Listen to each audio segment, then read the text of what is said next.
SM media சேனலை subscribe பண்ணுங்க, மறக்காம பெல் ஐகானை கிளிக் பண்ணுங்க. வாங்க ஃப்ரெண்ட்ஸ், வீடியோக்குள்ள போகலாம். இப்போ நம்ம பார்க்க போற தலைப்பு, கொரோனா தடுப்பூசிக்கு வந்த சோதனை, புதிய தலைவலி மக்களே. கொரோனா தடுப்பூசியை மக்களுக்கு போடுவதில் புதிய சிக்கல் ஏற்பட்டுள்ளது. கொரோனாவை தடுக்கும் அளவுக்கு சக்தி கொண்ட தடுப்பூசி தயாராகிவிட்ட நிலையில் அதை மக்களிடம் கொண்டு சேர்ப்பதில் பெரும் சிக்கல் இருப்பதாக தகவல் வெளியாகியுள்ளது. அதை பற்றி பார்க்கலாம்.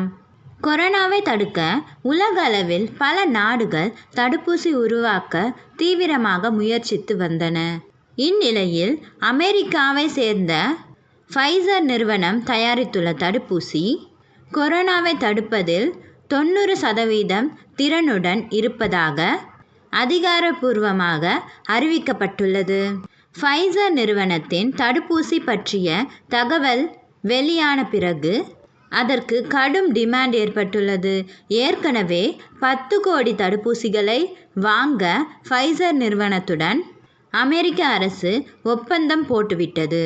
இந்த ஒப்பந்தத்தின் மதிப்பு $195 கோடி. இத்துடன் கூடுதலாக 50 கோடி தடுப்பூசிகளை வாங்கவும் ஒப்பந்தத்தில் அம்சங்கள் இருக்கின்றன.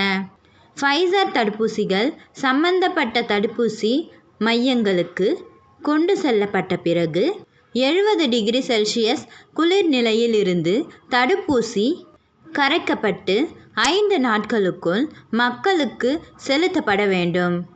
இப்படி செய்யாவிட்டால் தடுப்பூசி வீணாகிவிடும். தடுப்பூசி வீணாகிவிட்டால் பின்னர் மீண்டும் புதிய தடுப்பூசிகள் வரவழைக்கப்பட்டு குளிர் நிலையிலிருந்து கரைக்கப்பட்டு 5 நாட்களுக்குள் செலுத்தப்பட வேண்டும். தற்போதைய சூழலில் இதற்கு வேறு வழியே இல்லை. இந்த பிரச்சனையை சமாளிக்க வேண்டுமெனில் தடுப்பூசியை சேமிக்கவும் போக்குவரத்துக்கும் ஆழ்குளிர் நிலையங்களையும் வாகனங்களையும் தயார் செய்ய வேண்டும். பணக்கார நாடுகளுக்கே இதற்கு காலம் தேவைப்படும் போது ஏழை நாடுகளுக்கு நெருக்கடி அதிகரிக்க வாய்ப்புள்ளது. ஃபைசர் நிறுவனத்தின் கோவிட்-19 தடுப்பூசியை சேமிப்பதும் விநியோகிப்பதும் இந்தியா போன்ற நாடுகளுக்கு மிகப்பெரிய சவாலாக இருக்கும் என எய்ம்ஸ் மருத்துவமனையின் இயக்குனர் ரந்தீப் குலேரியா தெரிவித்துள்ளார்.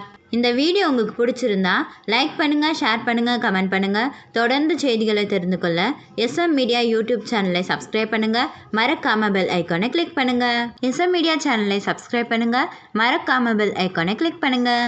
வாங்க ஃப்ரெண்ட்ஸ், வீடியோக்குள்ளே போகலாம். இப்போ நம்ம பார்க்க போகிற தலைப்பு,